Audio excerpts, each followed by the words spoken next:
pull off the same feat, maybe even pick up another win here, or if BDS will continue their own winning streak. Let's find out as we're into the game. Team Empire has the 2 outside bans. BDS has the 2 inner bans.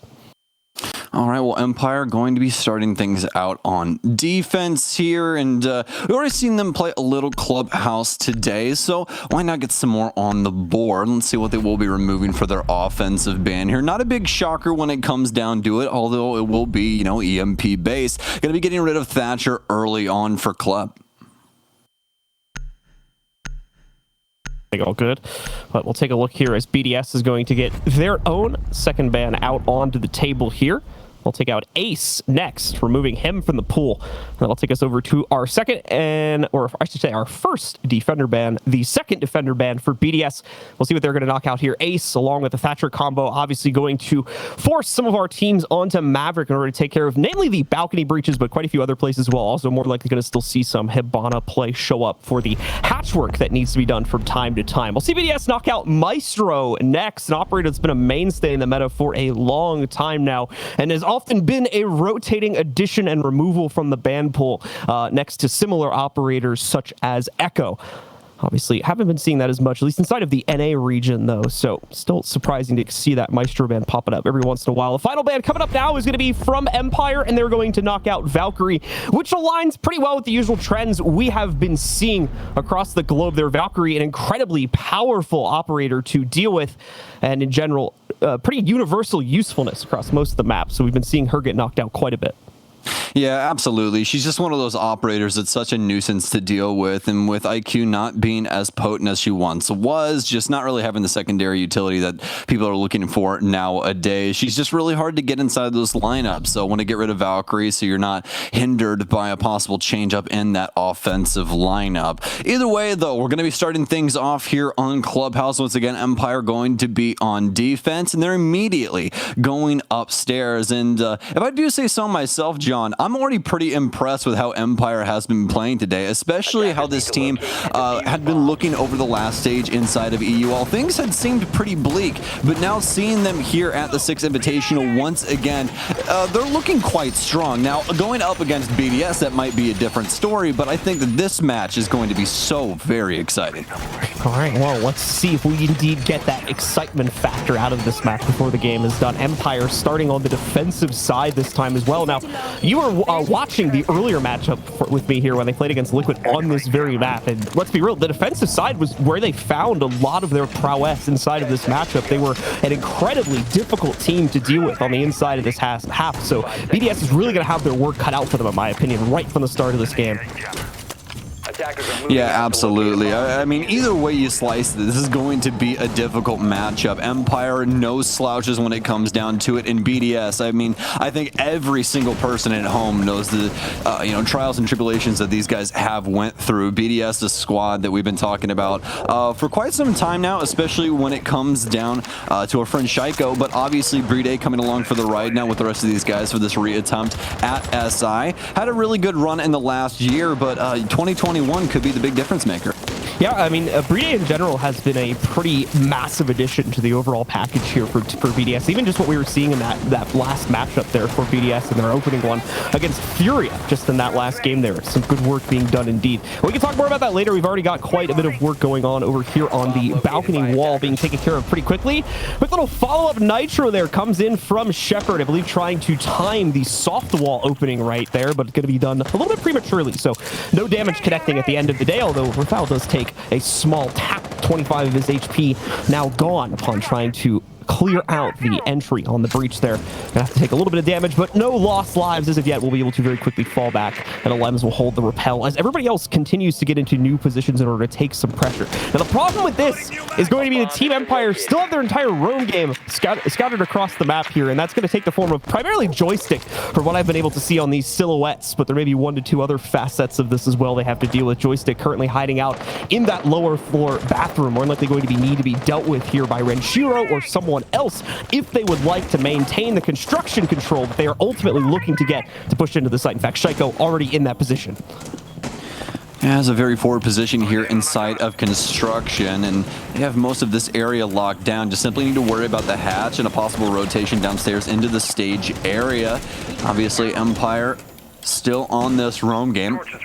Have an opportunity to be able to get a rotation off here, at least 4 main stairs. Obviously, that one going to be a lot more difficult, so Empire more than likely going to try and deal with this through other means. And you can see that especially in their game going on down low with Shepard around lobby. Now the explosives starting to go off for BDS. They won't be able to clear out too much, just trying to deal with the construction panel here going into the last minute as they need to find a secure place for this bomb.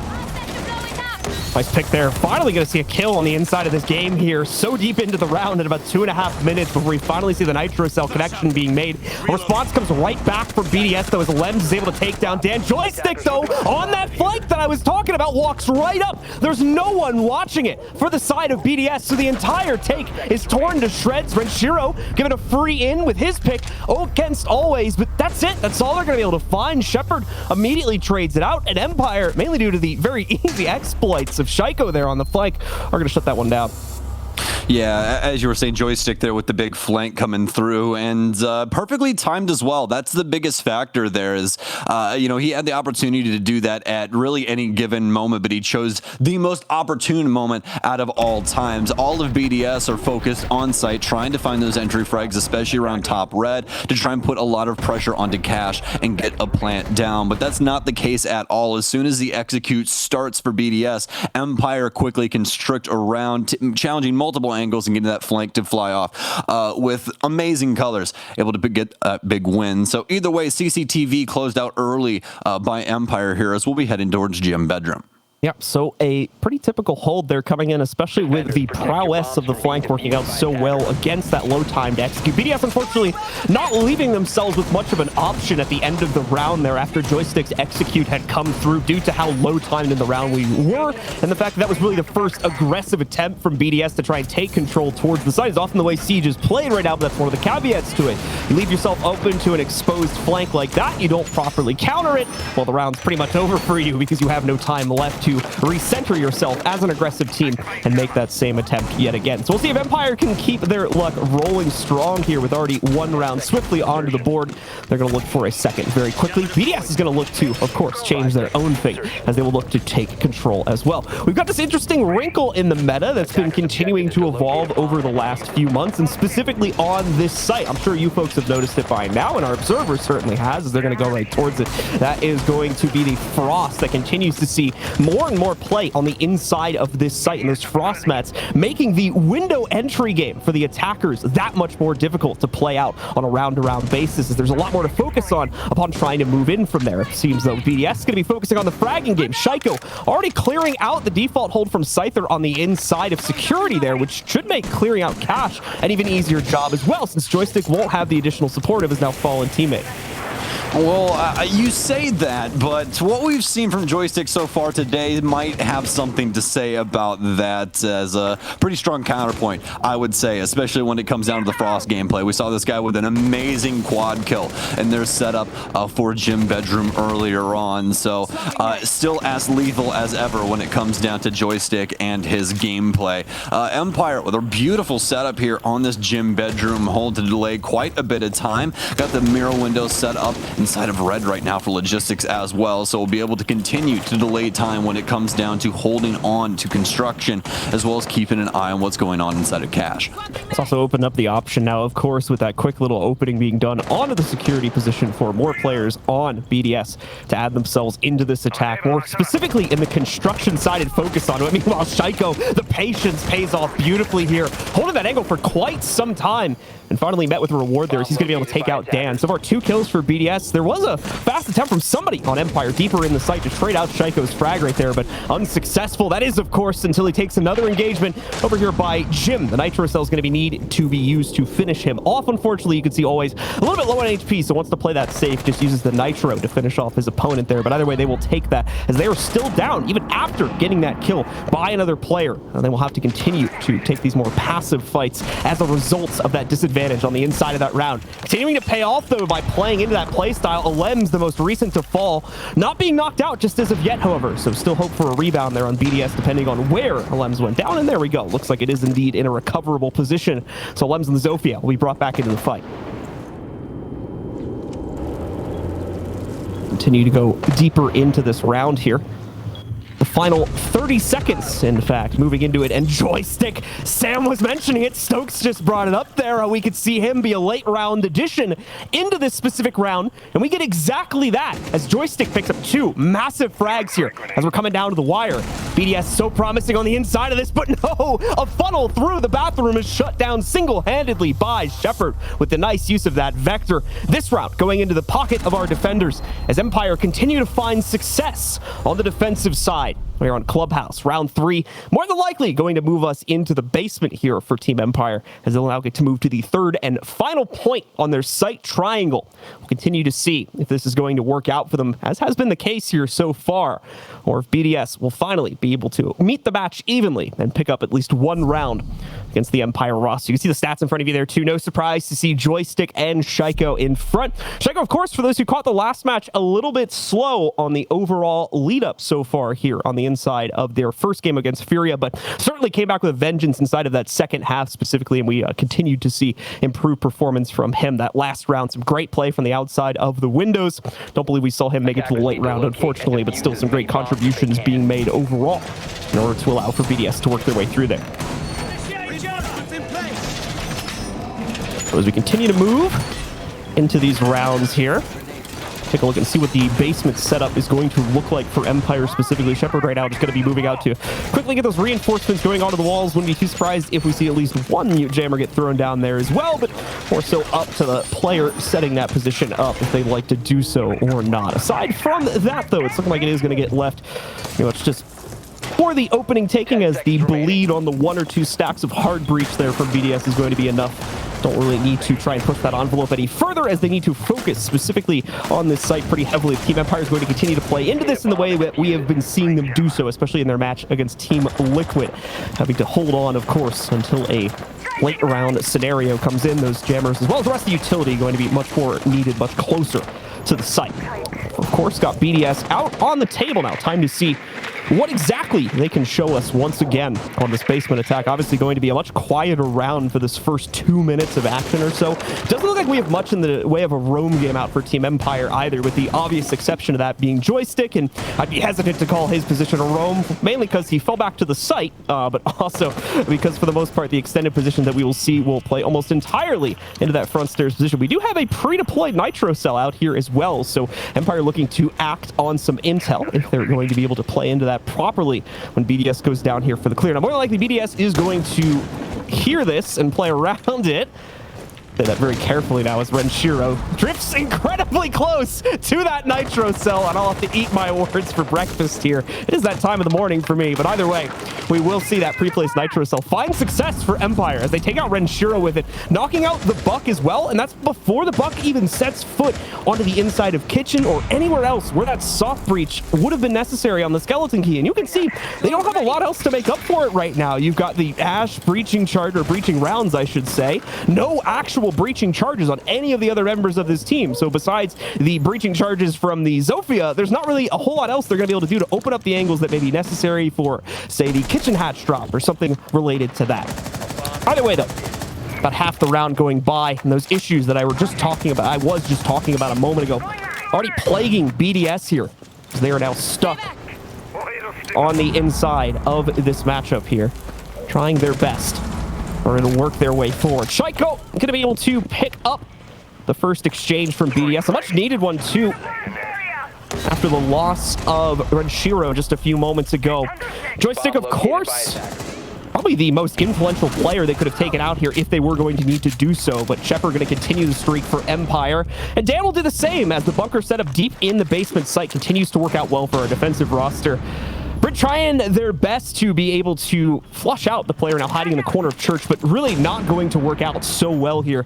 Shaiko already closing in on one of those last few players alive, and I mean, with Shaiko's kill, BDS realistically working their way back into this. A couple of more forward aggressive positions from Empire are going to come back to haunt them a little bit, as now they've been traded out by some of the lead fragging members of BDS, namely Shaiko, of course, who's going to be the hallmark player here. But Brady also finding some success, and now going to have to bring out the entire clutch here and gets it done, in fact. BDS somehow claw back from the brink in order to clutch out that round and take a very much needed one in order to get them onto the board against the basement attack of all things, basement defense, I should say, of all things as well here. What a round to pick up for BDS and finally break the streak that's been going so strong for Empire up until this point of the match. Obviously, for those of you at home may have noticed that there isn't a second voice on this broadcast. And that's because, unfortunately, my good co-caster friend Sam has run into some technical issues, which we are very quickly working to fix for both my sake and yours at home, folks. So we're going to look to get him back in here and get a full two-person cast going as quickly as possible. But you've just got me for now here. Taking a look at the stats once again. Shepard continuing to actually take over Joystick's position right there. Some good play from him on the inside of that round. Those two definitely finding a good net between the two of them. But overall here for BDS, going to have to try and take over now on a site that Team Empire has already been able to win for themselves convincingly. It should be noted, though, there's a slight asterisk on that win, and that Joystick was allowed to rotate back from the main stairs position in the previous round, playing all the way back on the lower floor, the first floor bathroom, and was, for some reason, never noticed by the push from BDS until late in the round, meaning he was able to walk in for free, picking up 2 kills that there was no chance for BDS to respond to. Now, is something like that going to happen 2 times in a row? More than likely not, but it's still probably safe to say that more than likely Empire was in a good position to win that round. Regardless, that was more the sealing deal factor more than anything. So we shall have to wait and see if Empire's roam game will once again shine true, or if the site players will have to shine out this time and pick up the fragging slack in order to give Team Empire a 3rd round. Lems, first off, going to be working their way back up here. It's just some pre-round utility being deployed in order to allow this team to go for a setup. And once again, get a quick clear on the primary balcony wall. Obviously, the soft destruction Swiss cheese, which was done by the defenders. A lot of people curious as to why that's done, as it doesn't have any obvious benefit for those who may not be too into competitive Siege. Just a quick explanation. If you Swiss cheese the wall to that fashion, it makes the job of the Maverick a little bit more difficult, more importantly, very awkward, as you can't get as clean of a line as you would normally be able to do if that wall was left by itself. So that's actually why, well, unfortunately, not going to be able to see the wall get open this time by Rafales. There's going to be a nice nitro cell from Shepard, but to finish the point real quick, that's why you saw the skeleton key shotgun charges there used to open it up a little bit further, just so the Maverick would have an easier time. Ultimately, though, a line is drawn on the bottom, and that's what's important, because any utility that was going to be used to deny a normal hard breach now no longer shall work. BDS can still find an opening, just definitely not with the width and the size that they would have liked to work with. This is on top of the fact that still a lot to deal with here, and only half the round to do it, not to mention that they are now down a player due to that unfortunate nitro cell incident. All right, well, it looks like I've got myself a new co-caster for this matchup. I believe it's Jess. Hello, how's it going? Hello, long time no see, Blue, and I know that we're in the midst of a round, but I just want to say hello to everyone because Sam can't quite be here at this moment, but you know who can? Scyther onto the head of a Lems as we kick straight into round number 4. At least this is the first round I'm seeing. I'm excited to be here, and as are BDS, but they're down 2 men, so this is not looking too good. Definitely not the case here. BDS struggling since the beginning of this round due to the loss of their Maverick. Looking to now make up for that. We can see Shaiko actually on a bit of a lurk of his own here, trying to find an opening to play with against Empire, specifically on the inside of either those cache or CCTV positions, but at the moment is not being presented with either one of those opportunities. So Shaiko going to continue to wait it out, hope for a mistake from Empire, but so far nothing really fleshing out here, and that's going to force BDS to just make a move. But the problem is Empire already doing it for them. Shepard and Joystick clearing out on the first floor by themselves has left only the garage push alive for BDS. Doesn't seem like it's going to stay alive for much longer anyway, as now everything falls right down to that last player for BDS. Always will shut that down. It's a flawless hold from Empire as they take the second defense up here in cash. Last time I saw them play this side, Blue, they were able to get a clutch from Shepard with a shotgun and SMG-11 in hand. I've seen some brilliant things from Team Empire on that particular site on this map. Not a surprise they walk away with the win there. I think Team BDS, they're struggling. coming into this matchup, but they struggled last map as well. So I can't sort of turn around and say, well, I didn't expect them to struggle in the first half. They've shown time and time again they take a little bit to warm up. Not surprised to see that here. Good to see Joystick stepping up, however. He's had a few lackluster games in EUL. He's been able to step up. Shaiko stepping up as well. Also took a while to warm up into the last match. A couple of players who have been a little lackluster recently having the game. But for BDS, they're on the back foot now. And as we enter round 5, a frost in hand. I love to see it. But when you're in gym bedroom, that's a pretty default kind of operator to play, especially in the EUL region.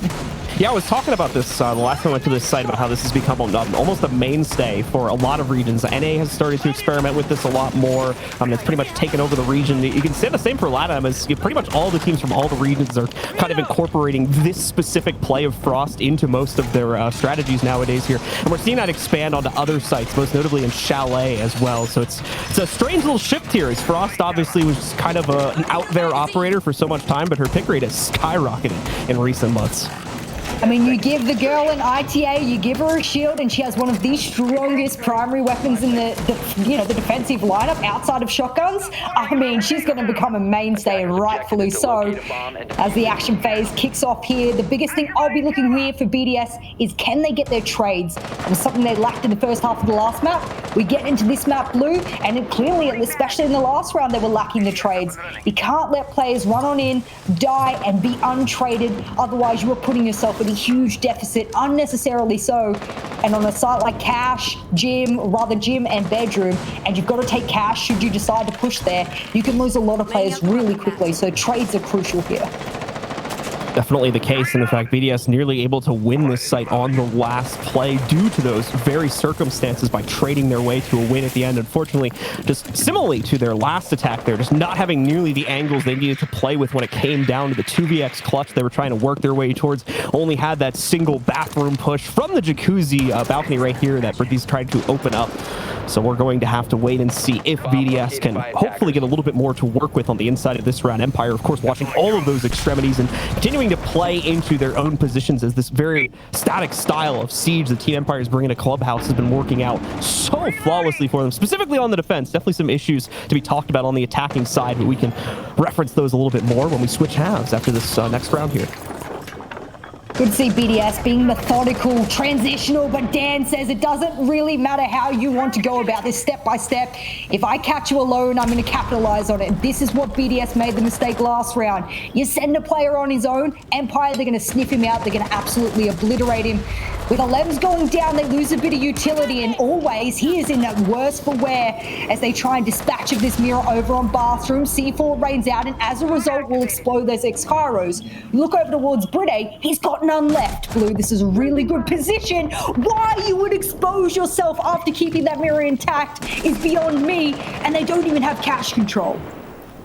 Maiko here, looking to try and bring BDS back into the round once again. That's a great way to get it started, though, as Joystick gets his head taken off. One of the more powerful players so far in this game on the Empire roster. A good dodge from Shaiko as well, able to avoid certain death from below as a Nitro Cell is tossed onto the floorboards inside of security. No damage going to be done to him, though. Reach a tense moment in the round with just 40 seconds left. Empire knows that BDS are going to have to start getting aggressive soon, and they've got counter positions set up to try and take these players out as they move in. Here's the problem, though. BDS is aware of a lot of the setup that Empire is working towards, specifically Dan over here in Billiards, watching that hop in from the upper gym window. Upper D going to be moving in here, taking control, trying to get that diffuser down onto the ground. At the same time, Scyther trying to fend it off on the other side. Does pick up the Shaiko frag, but now has to retake into a 3v3.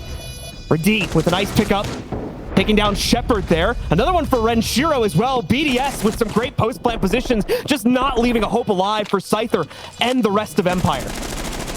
1 HP and a dream almost here for Scyther. I've seen Empire do crazier things, but when you've got about 20 seconds left, a 7-second diffuse timer, and players who know how to hold the most crucial of post-player positions, there is not a lot you could do. Skeleton key in hand, a prone on the ground, and that is all Renshiro needs. And BDS, like I said, sometimes they take a little bit to warm up into the matchup, and now Empire feeling the full force of what BDS can do when they do get, into the groove of things. Will I say Empire has been impressive today? Yes. Do they deserve to be winning this matchup so far from their performance so far? Yes.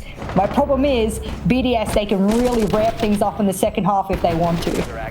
Not to mention that we'll see these sides getting flipped here relatively soon, and that's going to present a great opportunity for BDS to do so. I am a little bit cautious for BDS stepping onto the defensive side, though. I noticed a slight issue both in some of their final EUL games, which happened just a couple weeks ago. Obviously online, so a little bit of a different, environment being played into there. But I noticed the same trend happening in their first game against Furia as well, where there was some slight, what was in my opinion, overextensions being done on the defensive side in order to try to get ahead early into the round. But the problem was this resulted in them getting into lengthy fights they wouldn't be able to back away from, and sometimes more often than not leave them down a player or two for the eventual site fight at the end of the round. So we'll have to be careful with BDS potentially playing too heavily into a roam game. Thankfully, we're going to be playing on Clubhouse, so it's a little bit hard to play into that in general, so maybe it won't be as much of an issue on this map, but just something I'm going to be keeping an eye on while we switch sides here after this round. Be interesting to see whether or not Empire sticks with the turtle hold here. Are they going to extend themselves a little bit, or do they just go with that initial extension so they can grab a couple of drones, destroy some necessary intel gadgets? I can see Dan running upstairs, and that's the drone collection we were talking about before, about in the previous matches that was really going in the hands of BDS. That worked as a strength for them, gaining as much intel with the drones. Second half, there was really good showing from them. So as many drones as they can get here out of the hands of BDS, the better Team Empire will likely fare. But looking at those silhouettes, Blue, I don't believe it's going to be an extension of any kind, not a big roam. And I take that back because Joystick says, let's kick things off. It is. It's a caster curse. Joystick with a great find there, though. I mean, if there was going to be a player to do it, it's not surprising in any sense of the word here that it's Joystick at this point, is what we've already seen from Empire in previous games there would lead us to believe that Joystick would pick up that mantle. So with that kill in his pocket, Joystick probably not going to be trying anything too aggressive for the rest of the round here, unless, of course, a free opportunity is presented to him to do so. They've got the 5v4 advantage. Make it a 5v3 more than likely here too, because another kill's just been picked up at the bottom of the main stairs. Now, not confirmed just yet. Let's be clear about this. Renshiro backs up onto an upper stairs position, and no one from Empire moves up those stairs to try and chase down the body. So good opportunity for Renshiro to get revived in a second here, and for Shaiko to get at least one teammate for BDS back into the fight. More importantly, that would also add the skeleton key back in here too, if they're needing to work any sort of soft destruction still at this point in the round. Oh, the timing, Blue. He looks away. The C4 gets ripped in. It is a perfectly thrown C4 into the bottom of main stairs. Shaiko has died to a lot of C4s today, whether it's Latin American teams or their colleagues over in EUL of BDS now. He just seems to be a magnet for them. And as a result, he'll go down, but he has used a couple of his Ash charges, so he did do quite a bit of damage. The big thing for me now is Empire have been trying to expertly and safely use a lot of their utility. Only 2 impacts left, no C4s, and 2 smoke babes. With 60 seconds left, that's not a lot to work with, and they're going to have to be mechanically ready to go with some really good crossfires. Considering how we're looking at these BDS players, dirt control will be the next in line. And the big thing with that is that a kitchen hatch drop will be the one that sort of promotes the execute here. Rafal going to be the first to step up. Probably the best opportunity for BDS to get this round started, seeing as there is no trade position for Scyther. But the problem is, the trade position for Scyther is his weapon, and at this close range, it is indeed lethal. At M590, picking up a clean kill to start out the defense. BDS trying to poke and prod their way in, but it is not working. Unfortunately, wouldn't have been able to go for an all-in boom strategy here either, just due to the numbers disadvantage. But everything's going to get brought down to Brede at the end of the day. Into a 1vx, a 1v5, a full team wipe needs to be brought out here for Brede in order for BDS to win this round. Obviously, it's incredibly unlikely at this point forward that it'll happen, so Brede just trying to use the rest of this time appropriately, trying to put himself into the best position possible, but we do reach the expected result of that round with Empire taking control of the final round on their defensive half. A really good showing here from Team Empire. I was actually just looking at the stats here for Team Empire and how they usually fare on Clubhouse, and I was looking at their rates. They're generally a defensive-sided team for the most part, but it does really sit close. It's a 50% win of their defensive side and then a 48% win rate of their attacking side. So they're probably the most 50-50 team when it comes to Clubhouse for their win rates. So for them sitting on, 4 rounds, that actually bodes really well. If they are just slightly more a defensive-sided team, BDS is going to have to put up some serious work in the second half. Now, like I was saying before, I think that some of the initial fights are going to be some of the most important points on these rounds that we move into the second half. There were some slight issues for Empire in their initial game versus Liquid, with them losing the initial duel, specifically from Joystick's POV. But that, to be fair, could have just been due to the fact that very first game of the tournament, very first game where a lot of these players were on the new setups, so could have been some uncomfortability factors there. As for the most part, that issue drifted away by the time we got to the second half. But could be a sign of a more reoccurring issue that we might start to see from Empire if there is going to be continuous issues for them trying to pick up that early kill. But we'll see Joystick more specifically is going to be on the Jackal, so I'm curious if this is going to change up the order with players are going to start looking for frags here at the beginning of the round. I mean, if Joystick's hitting his shot, why not put him on a fragging position, or at least a flex frag roll, sniff out some of those feet and try and work out exactly where these players are.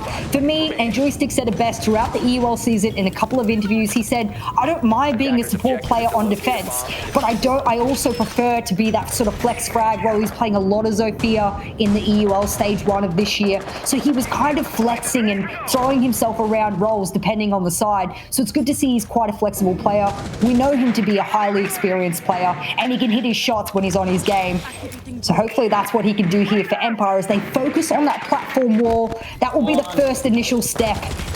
And as they open it on up, they'll be able to get that soft breach. Interestingly enough, and I'm not sure what you think about this, Blue, some teams have started opening up the right-hand side of the panel instead of the left, so they can plant right in the right tight side of that wall instead of default behind B-bomb chassis. Do you think this is just avoid C4s?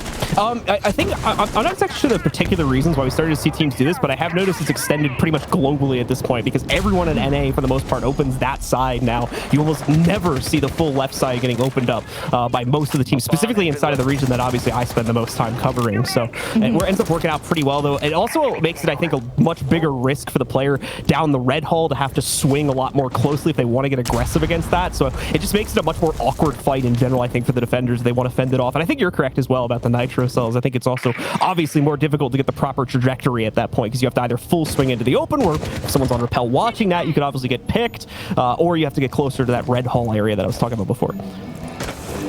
Well, Joystick, it's halfway through the round and not a single engagement has occurred, but Joystick wants to change that. It's a Lambs, bottom main stairs, and well, he only has 1 kill, really embodying what it means to be French. Got the baguette, the breadstick in hand. And as a result, Joystick, he's just finding those footsteps. That Lamb, surely you know he's standing right next to you. Turn around.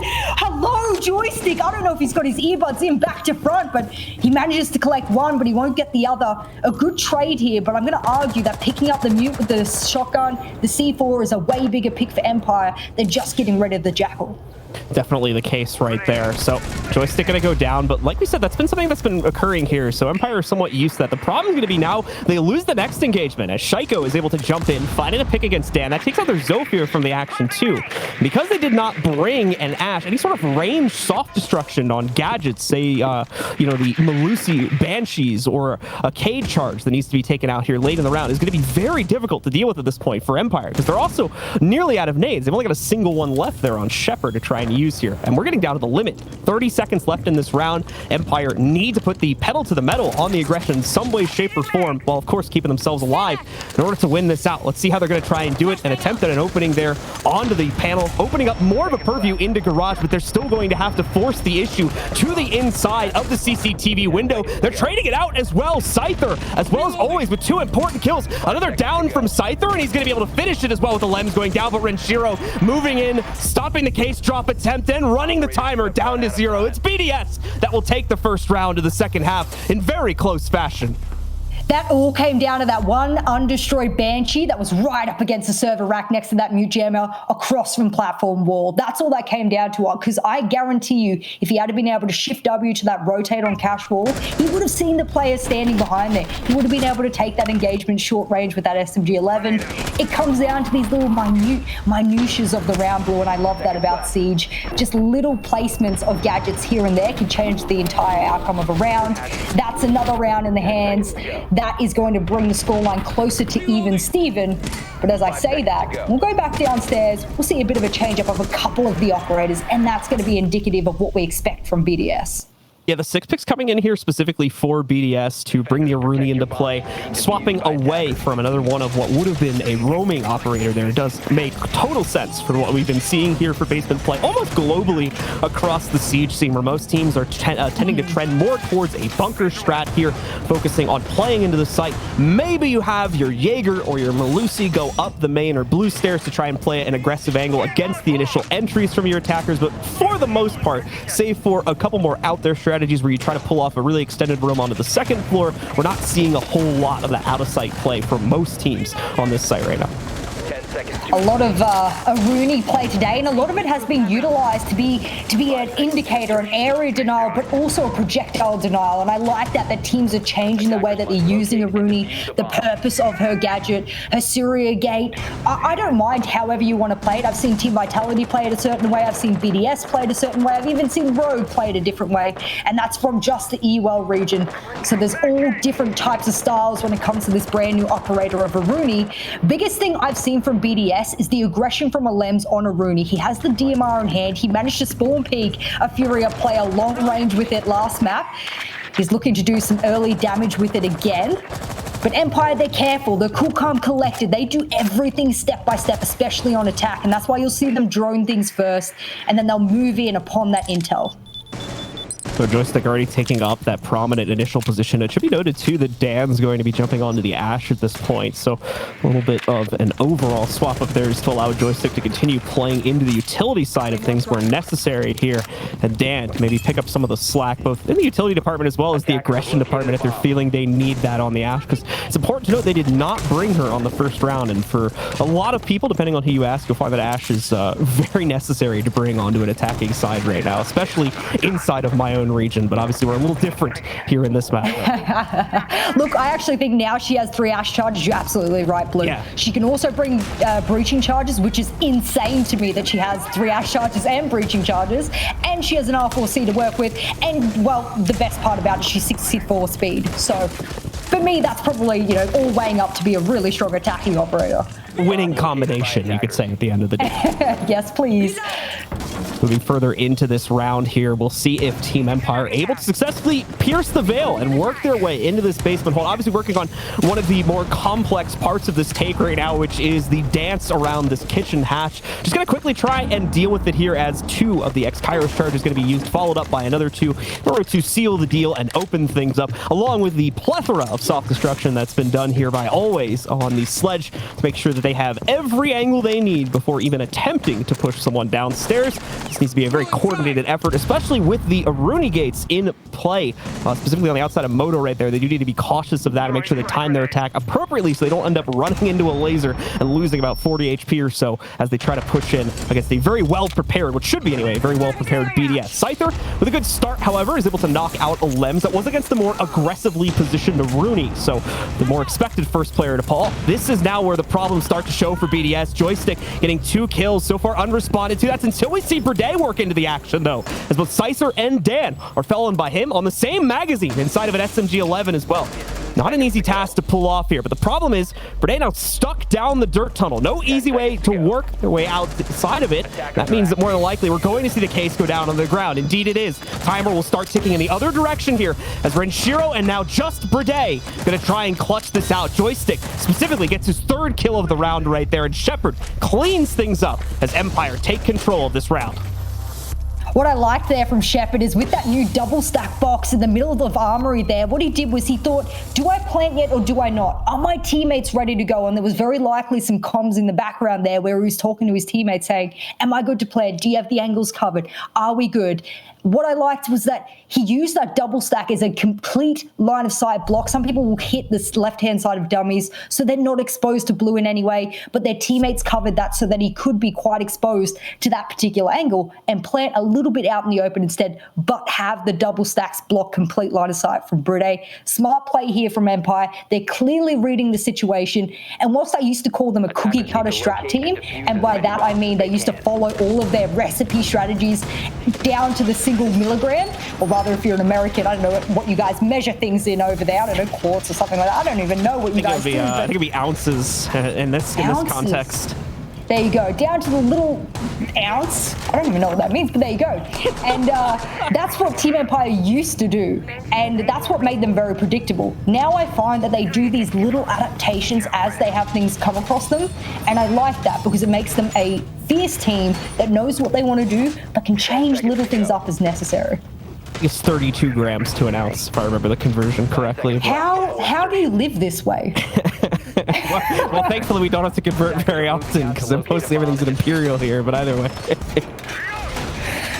Oh no. Taking a look here at Empire's opening bid for control over round number 9, and it's one that they'll certainly want to grab for themselves here, getting that much closer to closing out the matchup. 2 rounds needed now in order for them to push it over the edge, but they're going to be a little bit different this time as Renshiro bringing the Goyo into play. Going to have to see how that will add another wrinkle into the attack for Team Empire, along with how they choose to play out the rest of their initial clear here. A lot of work to be done, just going to be opening up the Logi hatch real quick, but probably won't see too much play from Empire on that for some time, namely because we've got the Goyo shields here and there's active defense. You're going to need a couple players from Empire in order to push that. Look at this lineup here for Dan, hunting down Alems with some support from upstairs there. First kill goes to Empire again, and more than likely will not be responded to by BDS for some time. This is what I like, Empire. They're holding off the flanks. They're hoping that BDS are traversing the map as Alems was just caught out doing. Hasn't had the best of matchups so far, but he's playing a critical operator there, and to go down with what I'm going to suggest was a C4 in hand will be quite a bit of a blow to the side of BDS. They desperately need this next round. Why? Otherwise, you're staring down the barrel of a match point. You don't want that. And if you're BDS, well, mentality has never really been a problem for this team, but they're not used to losing. So this will be the really big test for them, I think, and they've never really been challenged by Team Empire in, well, a long time.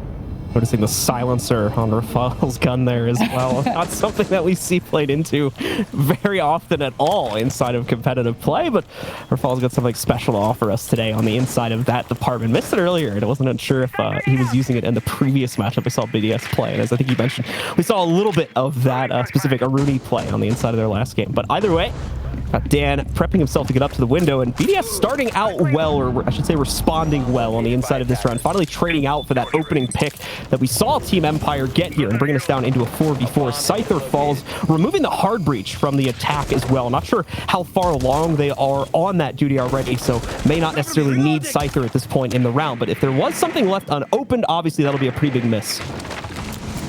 You can see Shaiko attempting to get rid of that drone before. That gave critical intel, because if this grenade hits, they will have all of the necessary control they need. Shaiko, he reads into it perfectly, but always catches him as he rotates around the couch in that little mattress on the pixel. It'll be Renshiro to keep hold of logistics. If he does not, that is a power position. Gone, done and dusted. He'll take the Vector to the SMG-11 surely, and both have a huge fire rate, but he'll shred through always, and Joystick will trade on out to Renshiro. Brene's ready with a C4, but with 10 seconds left here, Blue, they need to get this plant done and dusted or go for the kills. Trouble is, with quick peeks in the showers, running out of that ammunition, it's Brene for the double. And all of a sudden, Team Empire, they're in trouble.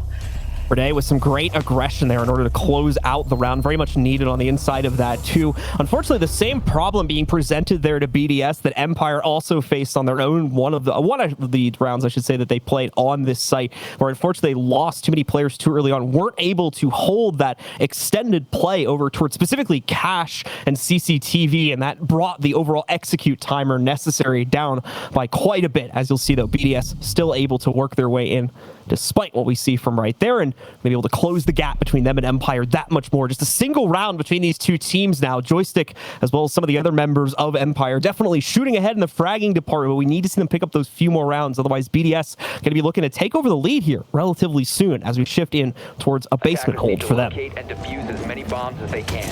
Once they go back downstairs, this time they'll bring the Echo. And the reason that I'm really interested in this operator is G2 recently has been revolutionizing, reintroducing the brand new Echo back into the meta. They've been using drones as hot drones for their roaming players. They've been trying to use them late game. And we've seen BDS, or rather Na'Vi and BDS, using those yokai drones to get great effect in the late round. And that's because teams are leaving their executes quite late into the round, so they get afforded that opportunity to use it. So I like it. But nevertheless, I think it's going to have to depend entirely on how fast Empire go. We saw them take mainstairs control quite quickly. My problem is there. Where do they plant? Where do you hide these yokai drones? What is your position to sit? Is it behind that triple wall? Do you have the wall denial for it? I'm looking over and you've only got mute jammers. A lot of questions here to make this work. Yes, definitely, to be sure. And more importantly than anything else, as you were just mentioning there, is finding a safe position for Rafal to play into, and one of those chaotic late round scenarios. Might not be able to get the use out of those yokai drones in those pivotal last 20 seconds or so, but at the same time, there's a timeline where they absolutely do have a safe position for Rafal to play into, and he can absolutely destroy the execute if no one else on BDS is able to access the planter at that point. That is kind of the two-sided gamble you take when bringing Echo into play. The fact that he has a great gun in the MP5 SD certainly helps out the argument as well. And I think is part of the reason why we continue to see him. Man, these I don't even think that was pre-placed, but these Nitro Cell kills in the early round have been brutal on the basement defenses there. A great one from Empire towards the very beginning of the match. Now BDS getting an early one here as well to take down Always and remove that soft breach potential once again for the attackers, which is going to make the mid-round a little bit awkward here for Empire.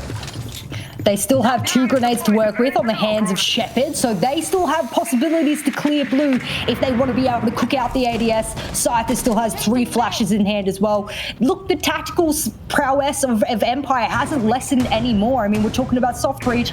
Well, okay, maybe, but as a whole, they're not too focused on that kitchen deep armory at the moment. In fact, I don't think there's any defender playing there right now, so they don't need to be too worried just of yet. And Shepard, well, he was tasked with being able to deal with any of those hatches, but it looks like for the most part, Scyther is getting them unimpeded. No impact tricks, because guess what? BDS didn't bring any, which is quite interesting. So they didn't really try and contest any of those hatches, especially the kitchen hatch, which, well, they rightfully knew Empire would push. So an interesting one there, but Brude, again, he'll be focusing over towards blue, and considering Shepard's position here, I think blue, they might even decide to change this up and go for a plant over towards triple wall if they can get that open on up. Those mute jammers are there, but a simple grenade will fix that one.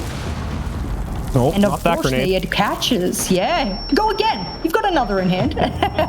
Obviously not going to have that nade for a lay run situation, but we're getting to the point where they, let's be real, probably won't have time to set up a super coordinated nade strike. But apparently BDS have time to send in a Nitro Cell right towards main stairs. They're taking down Scyther. Yes, the church wall is open. This presents problems for BDS, most notably in that Rafal may not be able to properly execute in the late round here from those yokai drones. But regardless, they still have a very strong hold inside of that, and there's a lot of problems presenting to the overall push for Empire. Most notably that BDS has just flooded into the inside of Armory after losing that church wall, and these positions are now far too much to deal with because of the church focused execute, a mainstairs focused execute that we're seeing from Empire. Shepard with a good find there, working his way towards the inside of church, but sadly taken down by Berde immediately upon going to the main cross there. BDS with another solid hold. They tie up the game by taking control of round 10.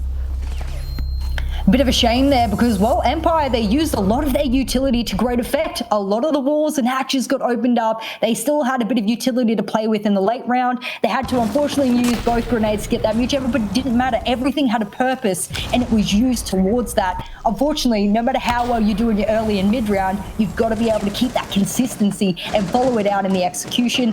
That doesn't happen. They were spread far too thin when they decided to push in over towards church. I would argue even one of those smokes actually blocked the line of sight of Empire, and well, sometimes your utility can play against you, and that's why we're seeing the scoreline at 5-5 apiece.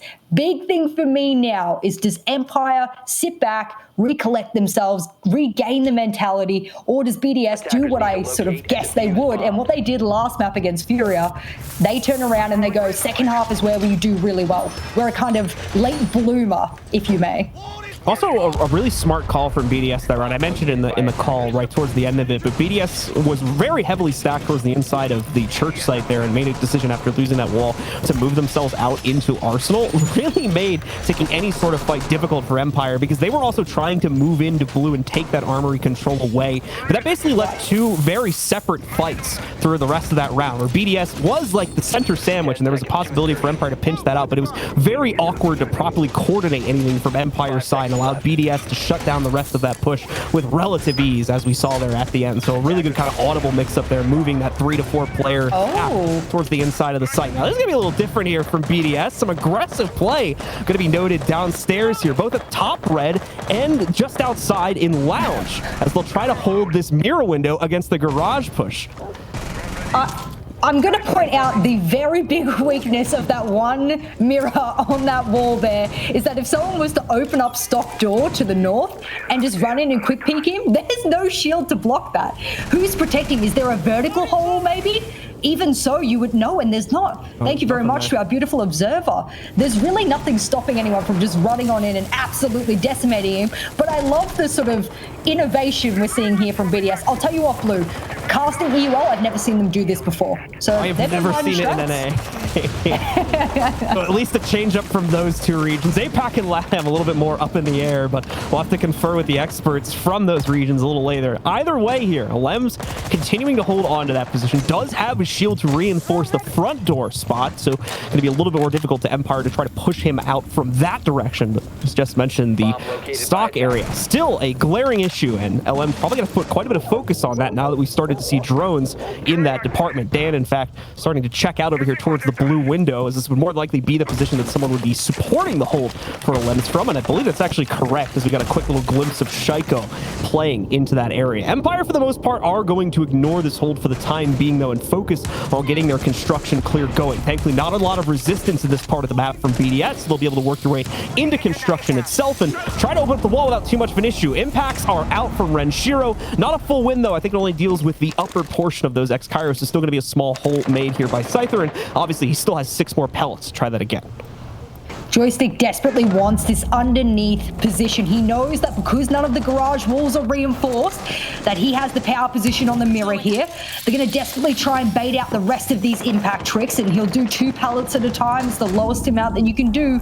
But Joystick, for some reason, he'll rotate off of that. And I wonder whether or not it's because Empire have said we have really good control over towards construction. We want to try and make this work, and make it work they can.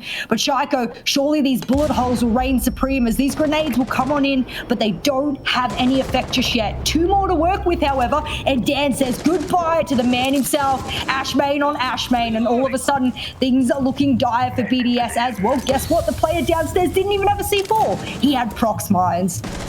Lem's now trying to play from this awkward position. The problem is, well, Joystick already taking up the mantle on the inside of Lounge there, deals with the hold quickly, and the rest of Empire also knocking out the remaining members of BDS with relative ease there as well. An important round to be picked up for sure for them. An interesting strategy being attempted by the defense, but unfortunately too many issues presented to them far too early into the round, allowing for Empire to clear it out and put themselves up on a match point. This was not the outcome I was expecting. Mind you, I changed my mind a little bit because if you look back at the recent history of Team Empire, if you take away the Team Liquid win that they had today, right before Invitational, they were coming into this having multiple losses. The only team they beat was one of the lowest rated teams in EU called Train Hard. Mind you, that went into OT, they won 8-6. The other matches around that, they lost to Navi 7-5, they lost to Rogue 7-5, they lost to Vitality 7-5. I mean, there was not a lot of wins under the belt of Team Empire before they came into Six Invitational. I hate to say it here, Blue, and I hate to be the person that generalizes a team, but Team Empire, not all of them, of course, but a lot of them are veterans of the LAN siege that we know. So they are very comfortable in an environment like this, and I think BDS know they have a lot to prove here and are being stunted by the experience of, a lot of the Team Empire players.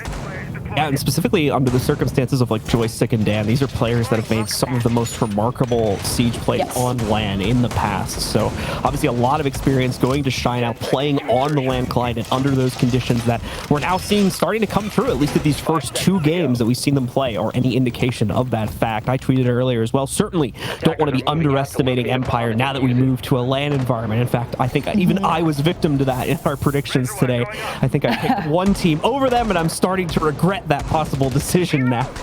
That's a callback, though, to remember the specific match, but we can talk about that later. So we're getting into what could be the very last round of this matchup here. Empire, just one more solid attack is all that's needed to close out the map, but it is on Clubhouse. Attacks can be quite difficult to find, so we'll have to see if Empire can get that last one needed to seal the deal. So they're already working their way into taking down the reinforcement on the primary balcony wall. We've seen them do this time and time again, and the reason they open up this wall is, well, it gives them a better line of sight, and this isn't even their preferred plant position. We've seen it in EUL. They like to jump in on that window and plant right next to it. Why? Because, well, if you've got construction control, no one can peek you, and that's exactly why they tend to plant in that window position, and of course it gives you a lot of safety from garage. This is how Empire has avoided taking garage control time and time again on this particular map, is because they don't need it if they plant just inside the window. So I like that. Good adaptation here from Team Empire. I've not seen a lot of other teams do it, but it looks like they do want to get some kind of pressure over to garage. They'd be remiss if they didn't try. A little bit of an awkward moment here for Shepard as he's trying to deal with that one little piece that was holding on to the soft breach in the garage wall, but going to be able to take that out. Obviously an option being presented to Empire, just a crawl hole if they need to use it, but more importantly gives them purview over an important angle deeper onto the inside of this position itself. But the problem is BDS has a lot of eyes on this, most notably a Lems lurking into the garage, nearly losing his life from a pre-predicted position. As you can see 2 times here, in fact, nearly seeing a Lems get picked, but neither time is Empire going to be able to find the appropriate lock onto a Lems in order to knock him out of this round. So we're going to stay in a full 5v5 here. No success for Empire as of yet, but they are obviously looking to change that fate as quickly as possible as they now move into garage and look to burn out the player sitting on catwalk. That's going to be a Lems deeper to the outside, but we're going to actually see both a Lems and Rafal, who I believe might have been the player on those rafters there, get taken down. Only one trade coming up against the sledge from Empire, always going down. Well, at least they've been able to even the man count over towards the other side of the map. Brunei will take out Joystick. He's had a massive game here, and he'll need to have a massive round, because if they don't make this OT, they will walk away with a loss here against Team Empire. Walk away with a flawless day on Playday number 1. That is something I did not expect I would be saying with Team Empire coming into this particular Playday. With 20 seconds left here, Blue, my heart beats for both of these EU monsters as they attempt to make a default plant. Trying to work their way in. Scyther going for it, but canceling it for some reason there, as more players going to move in, take better positioning. We do the lurk from downstairs, and it's going to work out beautifully there. Drops the planter, and on top of Shaiko's solid hold there, they're going to be able to fend off that final bit of aggression from Empire. Shut down round 12 for themselves here, and push us deeper into this matchup as BDS not giving up just as of yet. This is what you want. This is the World Championships, Blue. You want every team to be pushing it to the nth degree. You want to go to that final round in overtime. You want each team to prove that they have fought tooth and nail to be able to get this win. Mind you, even though we've moved into the new system in the regular league of going into OT and getting an extra amount of points as sort of like a participation prize, you won't get that here in Invitational. You will get a point if you win, no matter the circumstance, and you will get 0 points no matter the circumstance if you lose. So no matter how close the scoreline is here today, you need to walk away with the outright win. Otherwise, all of these rounds are for naught.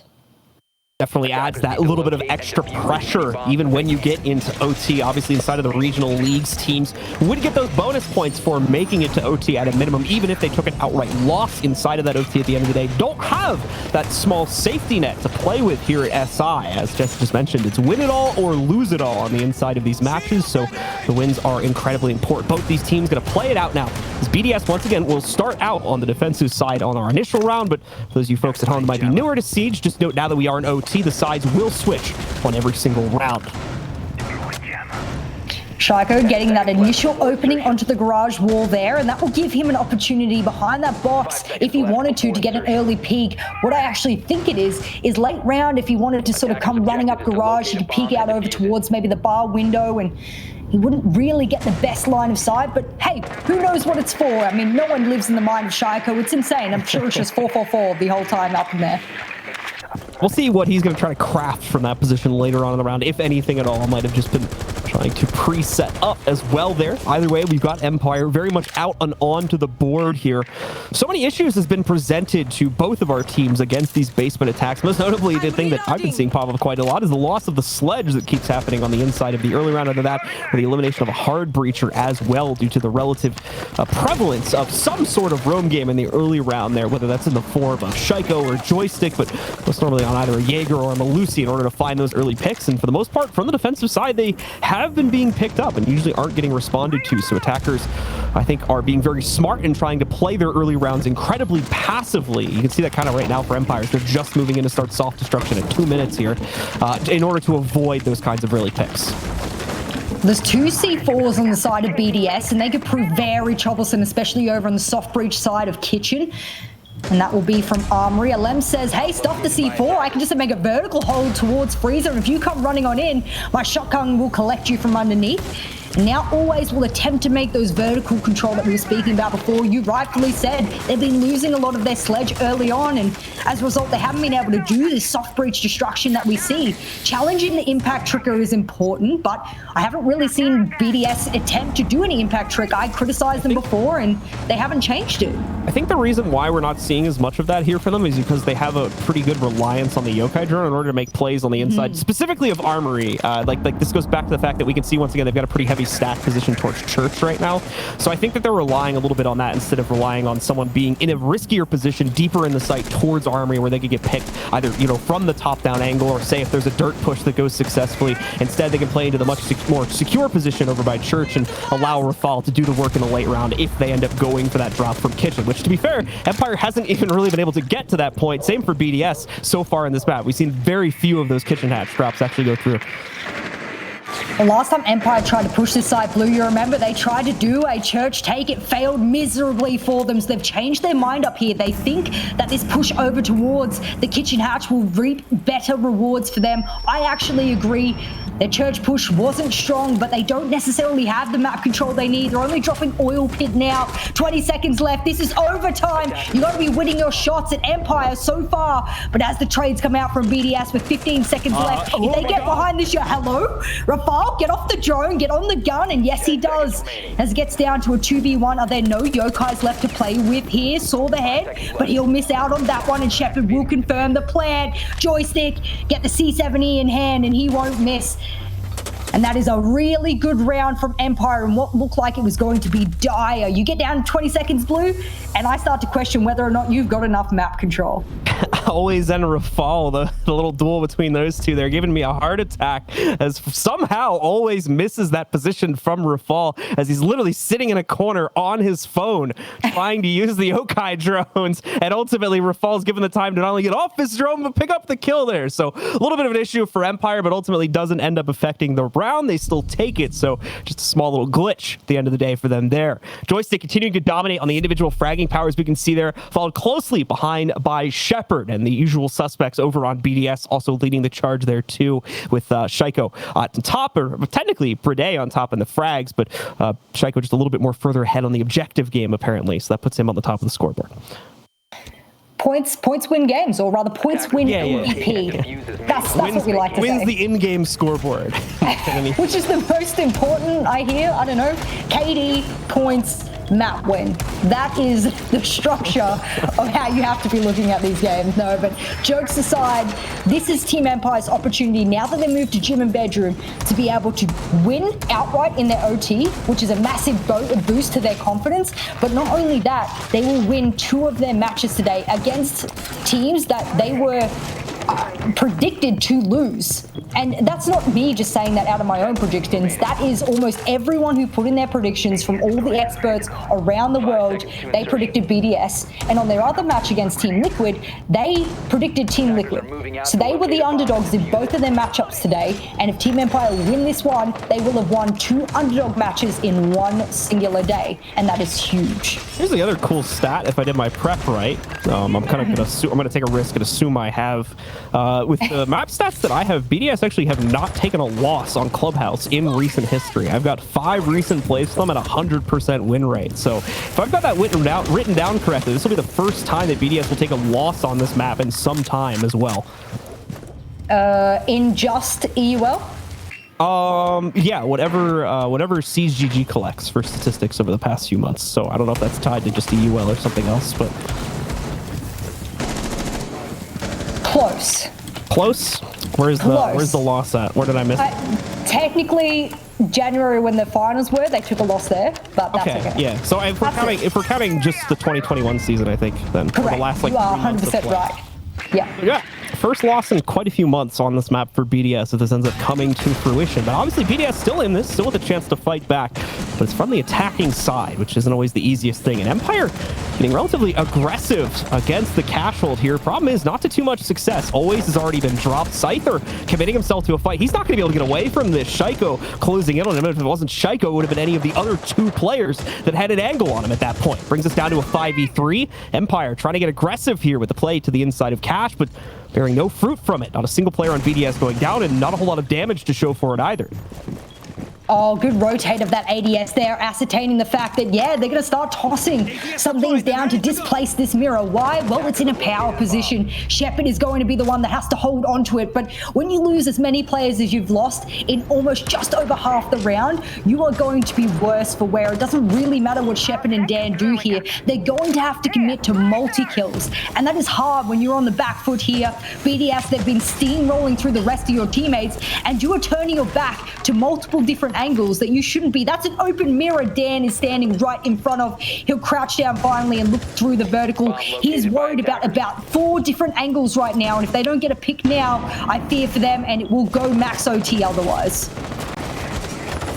These two members of Empire trying to cover so many different angles at once here. As you can see, the movement from just Dan trying to go in between the bedroom itself as well as the position over by construction. Both of them forced into it. Shepard actually allowed a free pick against the initial plant attempt there, but keep in mind, this is a 2v5. A lot more work to be done, but it's been manageable up until this point for Empire. Shepard now with a second against the Lems. Hard pings as well onto 2 of the players on the inside of the plant position right now, but they're not going to be able to stop it. Rafal gets it down onto the ground, and that brings us into a post plant now in the 2v3. Shepard still with a very aggressive angle against the hold on the inside of Jim. Trying to be so cautious, and there we go! A third kill from that position. Dan, unfortunately, going to be fallen upon trying to move up the main stairs, but Shepard still in this, trying to go for the ace, but not going to happen. Shut down by Shaiko instead, and we go to the final round of the matchup to decide it.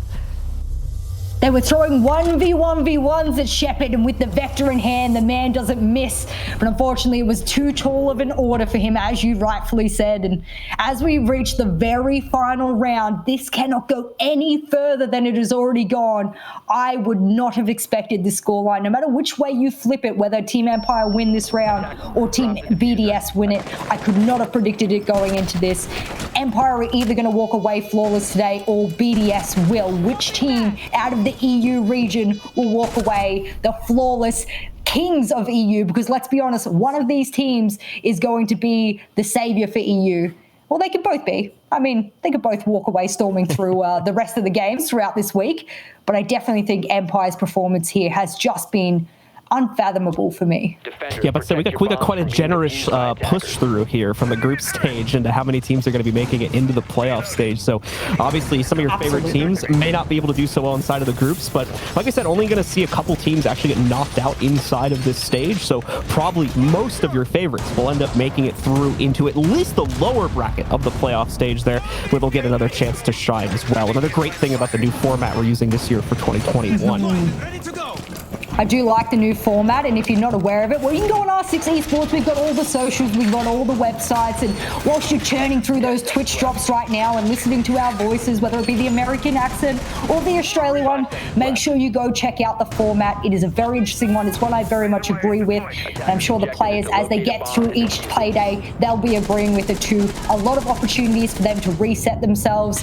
And speaking of resetting, both of these teams, as Team Empire will be on the attack and BDS on the defense, will be hoping they can completely reset their mentality and not overthink this round, because there's no more second chances. All right, well, let's see who indeed get the closeout on the inside of this matchup. Team Empire once again taking a slow start to this round, but so far that's par for the course, so no reason to worry in that department at all. We're likely going to continue to see that trend throughout the rest of these rounds here, or the rest of this round, since, hey, it is the final round. Quick opening going to be done by Empire here on the balcony, and they'll try to work on clearing out BDS's hold on the inside of CCTV and Cash here as they play for the extended position. Deja vu for me here, Blue. I've seen this particular wall opened up multiple times by Team Empire now. They know how to do it, and they know exactly what they want to achieve once they do open it up. They need to get rid of this Go-Go shield, but with a couple of those ADSs next to that wall opening, and with that drone confirming that's what they're dealing with, they're going to have to rain a couple of those flash grenades over towards it. Instead, without that wall denial, they can't get the impact trick in time. And Rafal, he's going to have to dip, dive, and dodge. And as he does so, that grenade will rain on over, takes about 25 HP. And I've never seen a man scramble to get out of Magnet as fast as he is. Actually, some pretty impressive movement considering it's siege movement of all things here. So Rafal going to be able to work his way out of a bad position. Probably not going to be able to continue to do that, though. The Magnet, not even going to be catching this nade as far as I can tell. It gets eaten up from somewhere else or just gets outright canceled. Doesn't look like it, though. Always no longer having one in his arsenal here, and also taking a lot of heat from the inside of construction. We should mind you guys that this is just the fight for Cash and CCTV. This is not fighting for the site right now here, so a lot of action going on. Ultimately, though, to net just a single kill against the BDS defense here, as Rafal has finally gone down, but at a bit of a heavy cost to the attacker utility. You can see everyone, for the most part, has been drained out here. We still have a little bit of hard breach for Scyther, which is definitely going to be needed in a few moments, along with those 3 remaining reloads and the torch for Shepard. But aside from that, about half of the execute utility, you could call it here, already going into that clearance over towards CCTV and Cash. Something that we had really criticized Team Empire for in the regular season was their time management, especially on attack. They were down to the last 30 seconds. They'd melted most of their utility over towards Cash. Alems goes down. This is a great pinch push here from Empire over logistics. They now have 2 power positions. Oh no, they line up, but there is the trade, and Renshiro will rip through onto multiple players. Shepard finally will dispatch of him, but when you're down to 15 seconds and there is almost no opportunity for a plan, if you can't get into a safe position, things will look dire. Shepard wants to commit to it. He'll stand on the side of the room and begin it. And now it's all up to Bride, the clutch master himself. Can he do it? No, he can't. And it's Empire's second win. A flawless day for them on day 1 of the Six Invitational.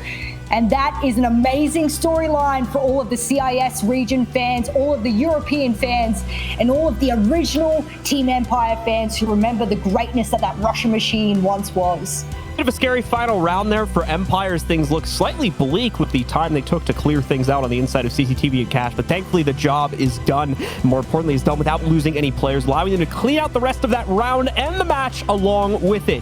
So congratulations going indeed over to Team Empires. They will take the crown here, at least as far as Europe is concerned, for day 1 of play on the inside of this group right here. Some very impressive stuff coming out for them. BDS, though, obviously keeping it incredibly close, only just 1 round behind. This was a matchup that I think, seeing the initial matches, we expected to be incredibly close, and I think it held the reputation to itself pretty true there. That's all you want. You want close matches. I did sort of preface it throughout the matches that you're at the World Championships. You want these teams to be going toe-to-toe, head-to-head, and that's exactly what we got here. Unfortunately for me, BDS, they don't get a participation prize here. It doesn't matter how well you do up until the point that you lose. You're actually better off conserving your energy and getting 7-0'd. And I know it sounds ridiculous, but for the BDS fans out there, so close means so far. And that's unfortunately how the standings are going to look at the end of the day. They're not going to be able to net that crucial point. But you're right, given how the playoffs now go, that we've got 18 teams, most of the teams will move on to the playoffs. The important bit will be seeding and who goes into the upper bracket. That's what both of these teams are vying for now. I want to thank you, Jess, very much for helping us here and literally jumping in the middle of the game there. It's the first time we got to cast together as well. So once again, thank you so much for that. We have fixed the technical problems with Stokes, so he's going to be rejoining me for this next matchup. Before we get to that, though, we are going to go back to our analysis desk for a little bit of breakdown as we get ready for our next match. All that and a lot more is coming up right after this, guys, so stick around.